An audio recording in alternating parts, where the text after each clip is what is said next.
saya dibawain istri sego mas bro. Pinten? 7.000 met nggih. Penguncinya dibuka lho. Itu mantel. Sego dan balado terong sama tahu. Yoi.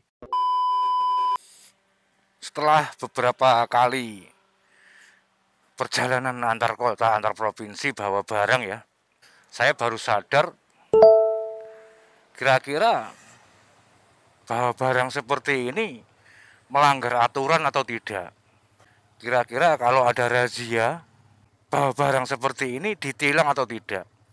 Saat ini saya di daerah Sragen ya, tepatnya itu gerbang tol Sragen Timur, terus baru keluar dari itu toko Paimin. Sedang dalam perjalanan antar kota antar provinsi dari Gunung Kidul ke Lamongan. Dan akhirnya saya cari peraturan tentang bawa barang di motor ini agar ketika perjalanan antar kota antar provinsi bawa kontainer box di belakang merasa tenang. Karena sudah yakin melanggar atau tidak, jadinya tenang mas bro. Peraturan mengenai membawa barang di motor ini saya kutip dari website wahanahonda.com. Ada 5 peraturan ya yang harus dipatuhi, yang harus diperhatikan ketika membawa barang pakai motor.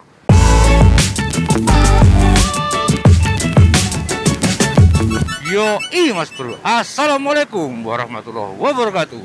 Semoga sampai dalam keadaan sehat dan bahagia. Amin. Jombang 121, Malang 194, Surabaya 207 km. Lumayan iso moco cepet aku rek. Ya ini perbatasan Jawa Tengah, Jawa Timur. Nah, ini sudah masuk Provinsi Jawa Timur, Kabupaten Ngawi, Kecamatan Mantingan. Selamat datang di Provinsi Purnakarya Nugraha, Jawa Timur. Yoi. Jam 15 lebih 16 menit dengan temperatur udara 35 derajat Celcius. Hot banget. Lampu merah Mantingan. Belok kiri ikuti isyarat lampu. Yoi. Nah ini cah sekolah tidak mengikuti isyarat belok kiri ikuti isyarat lampu itu berarti omong kosong. Oke. Tidak ada tin pak. Tidak ada yang main klakson. Yoi. Ya sesuai pembahasan ya, yaitu 5 peraturan tentang bawa barang pakai motor. Jadi sambil kita bahas, sekaligus kita lihat, kita rekam apa saja yang ada di jalan antara Mantingan sampai Ngawi. Oke ya, aturan pertama tentang bawa motor pakai barang. Alah balik. Ini dia peraturan membawa barang pakai motor. Yang pertama adalah lebar barang tidak boleh melebihi stang atau tidak boleh melebihi lebar stang. Kenapa? Ini berkaitan dengan kestabilan, keseimbangan dan juga resiko menyenggol kendaraan lain. Karena stang motor ini tidak hanya berfungsi untuk membelok-belokkan motor ya, tapi juga berfungsi sebagai radar. Radar itu maksudnya indikator bahwa kalau stang ini masuk, berarti bagian belakang motor juga ikut masuk. Ya mirip-mirip kumisnya kucing itu loh. Katanya kumis kucing itu, brengosnya kucing itu sebagai indikator bahwa ketika kumis kucing itu masuk ke suatu celah, berarti seluruh badan kucing juga masuk. Gitu. Jadi stang motor pun begitu mas bro. Kalau lebar barang melebihi lebar stang, ditakutkan ketika selap-selip di kemacetan atau di antrian lampu merah gitu ya, merasa bahwa stang motor ini sudah masuk, ternyata lebar barang di belakang ini melebihi lebar stang. Akhirnya ya nyangkut ke kendaraan lain. Nyangkut tak apa-apa, nek nyangkut nang mobil baret ngijoli mas bro, ngecet no larang. Oke, yang kedua masih berkaitan dengan ukuran barang ya, yaitu tidak boleh melebihi dari tinggi pengendara. Ini juga berkaitan dengan kestabilan motor itu sendiri. Karena semakin tinggi barang yang dibawa, maka semakin sulit pengendaliannya. Sama nek gak percaya ya, coba bonceng kulkas mas bro. Kulkas taruh belakang taleni, pasti nyetiri angel. Terus ketika berhenti di lampu merah juga berpotensi roboh karena beratnya di atas. Oke, nyalip dulu, langsung masuk kiri. Melu nyalip bos. Loh, mengko jalani tapi markae putus-putus ya. Ini marka yang salah ini, Pak.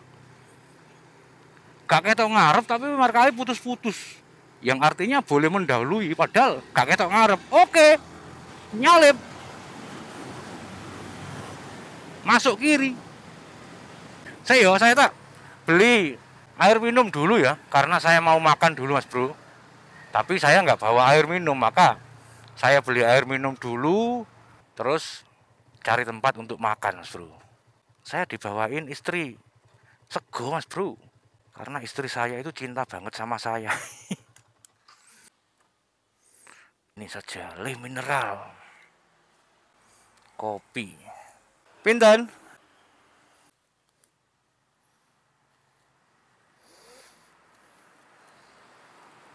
7.000, mate, nggih.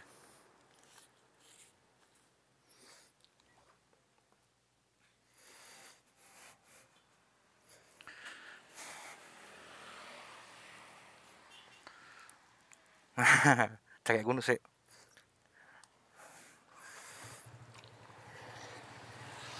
Oke Mas Bro ya. Cari tempat dulu buat makan dan sekalian saya tunjukkan barang yang saya bawa. Oke, ini Mas Bro ya. Wah, ini tempatnya asik, Pak. Oke Mas Bro ya, buka dulu ya.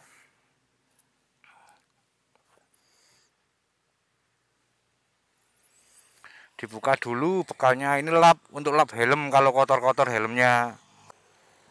Kita buka esek Mas Bro.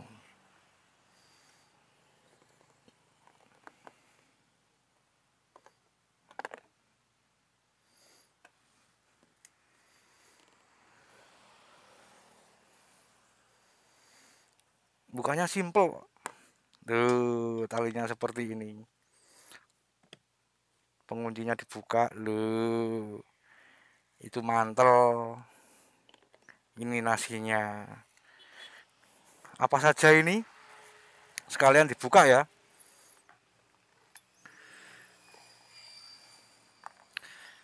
Sego dan balado terong sama tahu. Yoi. Balado terong sama tahu. Mana Mas Bro, masakannya bujuku. Itu motornya. Ini ngombenya. Itu helm dan kameranya. Si Mas Bro, tak makan dulu ya. Nanti video dilanjut ketika sudah makan. Oke. Alhamdulillah Mas Bro, wareg sudah kenyang. Ini wadahnya dibawa lagi untuk dipakai lagi. Terus ini ditaleni lagi.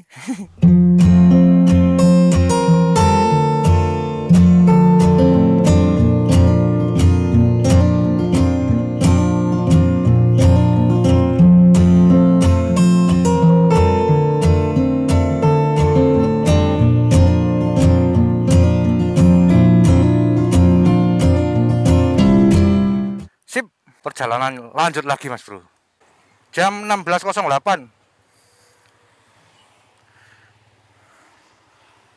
lewat ke ini aja Mlebu alas.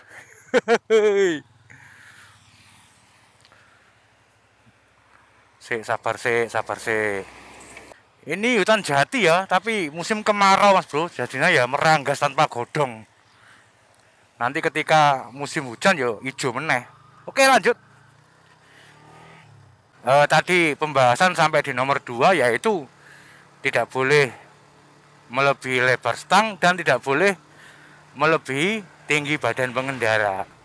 Yang ketiga adalah berat barang tidak boleh melebihi dari berat yang diizinkan. Maksudnya ketika motor sampean atau suatu sepeda motor itu daya angkut maksimalnya 160 km, kilometer 160 kg berarti ya 160 kg itu dikurangi berat pengendara. Jadi kalau berat badan pengendaranya itu 70 kg berarti boleh membawa barang sampai dengan 90 kg. Sak kintal Mas Bro. Hampir sak kintal. Karena kalau melebihi berat barang yang diizinkan, maka motor akan sulit dikendalikan karena adanya gaya inersia, yaitu gaya yang ditimbulkan karena adanya percepatan. Semakin berat beban yang dibawa motor, maka motor akan semakin sulit dihentikan. Maka jarak pengereman juga akan menjadi semakin jauh. Apalagi bawa barang berat terus di jalan yang menurun, wah akan semakin sulit untuk direm, Mas Bro. Dan juga kalau barangnya terlalu berat ya, maka handlingnya juga akan semakin susah, nggak bisa lincah, kaku, Mas Bro. Yang nomor 4 adalah barang tidak boleh menutupi lampu belakang, termasuk lampu rem dan lampu sen. Karena lampu rem dan lampu sen itu bukan alat penerangan ya, melainkan alat komunikasi suatu kendaraan. Jadi dengan lampu sen itu pengendara belakang jadi tahu mau belok kemana gitu berdasarkan lampu sen. Dan juga ketika motor mau berhenti, maka pengendara yang ada di belakang motor akan tahu ketika melihat lampu rem yang menyala. Saya nyalip sih, Mas Bro, langsung banting kiri.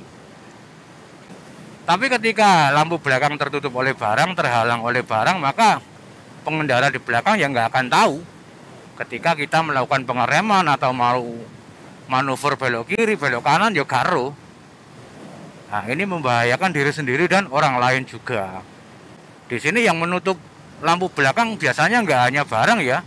Kadang-kadang tas anak sekolah itu bisa, anak sekolah yang diantar orang tuanya itu kadang tasnya nutupi lampu belakang, atau kadang jubah atau jilbab yang panjang itu juga bisa menutupi lampu belakang.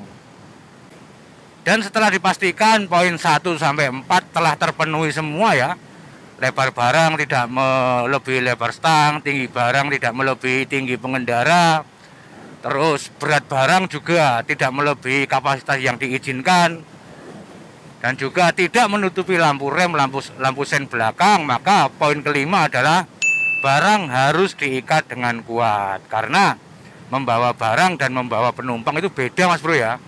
Kalau bawa penumpang orang gitu ya, orangnya kan bisa berpegangan, ngerangkul pengendaranya gitu. Jadi ketika membawa penumpang gitu ya nggak perlu diikat.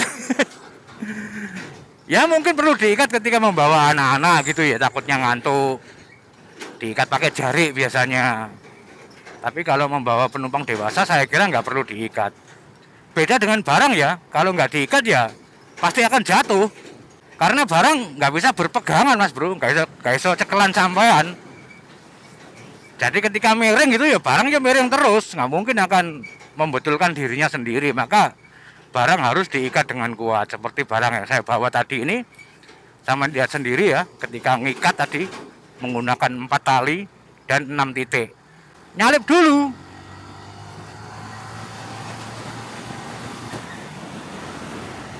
Yoi. Jadi itu, Mas Bro ya, yang bisa saya sampaikan. Saya harap ini juga bisa menginspirasi sampean yang mungkin akan membawa barang untuk berkendara. Barang yang sampean bawa itu memenuhi kriteria yang sudah saya sampaikan tadi. Selain membuat perjalanan menjadi aman, maka ini juga tenang karena ketika ada razia ya aman-aman saja, karena tidak ada yang dilanggar gitu, Mas Bro. Oke, Mas Bro, video saya sampai di sini. Terima kasih sudah menonton. Kita bertemu lagi di video berikutnya. Semoga sehat selalu, semoga hari menyenangkan. Wassalamualaikum. Salam satu aspal.